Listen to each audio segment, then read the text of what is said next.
Assalamualaikum warahmatullahi wabarakatuh. Nama saya Lia Nur Utami dari kelas 4A5 Manajemen dengan NIM 20202196. Di sini saya akan mempresentasikan hasil belajar saya tentang tekanan produksi. Industri produksi massal didorong oleh dorongan besar untuk menghasilkan semua yang mereka bisa.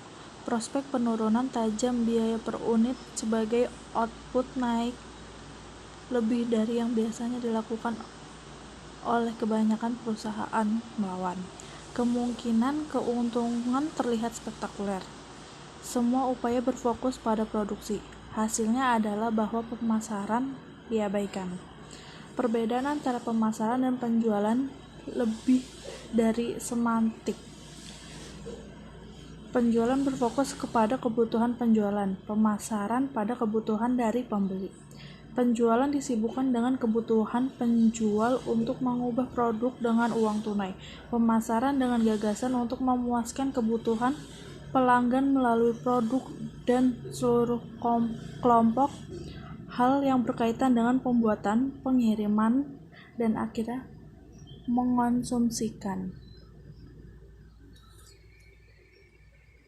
Menurut John Kenneth Galbraith berpendapat bahwa adil kebalikannya terjadi. 4 outputnya sangat luar biasa bahwa semua upaya terkonsentrasi pada upaya yang menyingkirkan itu. Dia mengatakan bahwa menyanyikan iklan, penodaan pendesaan dengan tanda iklan, dengan praktik pemborosan dan lainnya.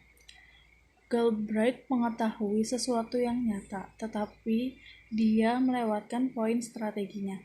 Produksi massal memang menghasilkan tekanan yang hebat untuk memindahkan produk, tapi yang biasanya ditekankan adalah penjualan, bukan pemasaran. Pemasaran yang lebih canggih dan kompleks prosesnya terabaikan.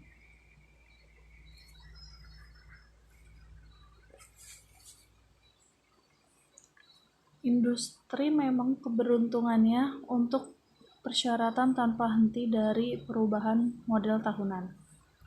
Sebuah kebijakan juga membuat orientasi pelanggan menjadi sangat mendesak. Akibatnya, perusahaan otomotif setiap tahun menghabiskan jutaan dolar untuk riset konsumen.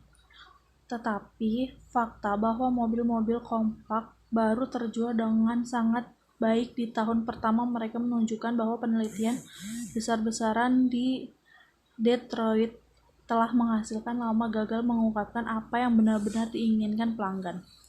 Detroit tidak yakin bahwa orang menginginkan sesuatu yang berbeda dari apa yang mereka ingin dapatkan sampai kehilangan jutaan pelanggan ke produsen mobil kecil lainnya.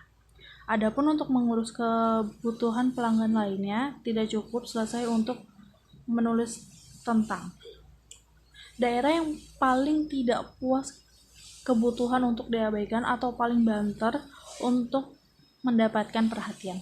Itu ada beberapa titik penjualan di masalah perbaikan maupun perawatan otomotif. Detroit pandangan pada area masalah ini sebagai menjadi kepentingan sekunder. Hal ini digarisbawahi oleh ujung retail dan layangan industri ini tidak dimiliki dan dioperasikan atau dikendalikan oleh pabrik. Setelah mobil diproduksi, semuanya cukup banyak di tangan dealer yang tidak memakai.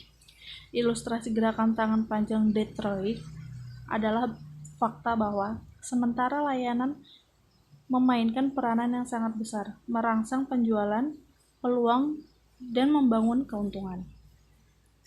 Di beberapa industri benar-benar berpikir bagaimana pemasaran perusahaan mencoba untuk menciptakan barang yang memuaskan nilai dan jasa yang diinginkan oleh konsumen. Apa yang ditawarkan untuk dijual itu hanya yang generik produk atau layanan, tetapi juga cara pembuatannya tersedia bagi pelanggan dalam bentuk dan kondisi. Yang terpenting, apa yang ditawarkan untuk dijual adalah ditentukan oleh penjual tetapi juga pembeli. Penjual mengambil isyarat dari pembeli sedemikian rupa cara produk menjadi konsekuen dari upaya pemasaran, bukan sebaliknya.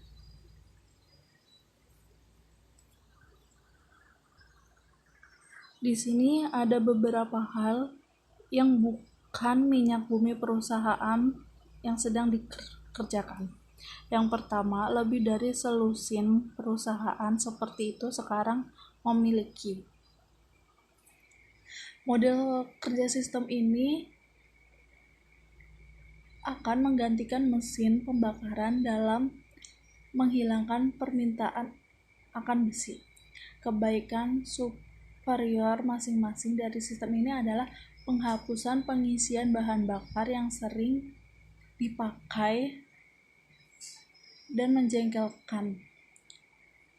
Sebagian besar sistem ini adalah sel bahan bakar yang dirancang untuk menghasilkan energi listrik langsung dari kimia tanpa pembakaran. Kebanyakan dari mereka menggunakan bahan kimia yang berasal dari minyak, pada umumnya hidrogen dan oksigen. Yang kedua, ada beberapa perusahaan lain telah maju. Perusahaan ini memainkan dengan model baterai penyimpanan listrik yang dirancang untuk mobil listrik. Salah satunya adalah pesawat terbang produsen yang bekerjasama dengan beberapa perusahaan utilitas listrik. Yang terakhir berharap untuk gunakan kapasitas pembangkit di luar puncak untuk memasok regenerasi baterai plug-in semalaman. Perusahaan lain juga menggunakan pendekatan baterai adalah perusahaan elektronik menengah dengan ekstensif pengalaman baterai kecil yang dikembangkan kaitannya dengan pekerjaan pada alat bantu dengar.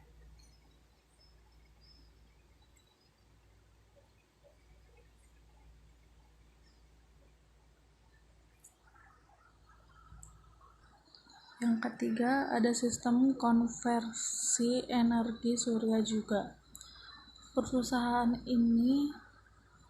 Adapun perusahaan ini minyak mereka lebih atau kurang menonton perkembangan. Sebagai salah satu penelitian, direktur memberikannya. Beberapa melakukan sedikit penelitian tentang sel bahan bakar, tetapi penelitian ini hampir selalu terbatas pada pengembangan sel yang ditenagai oleh bahan kimia hidrokarbon.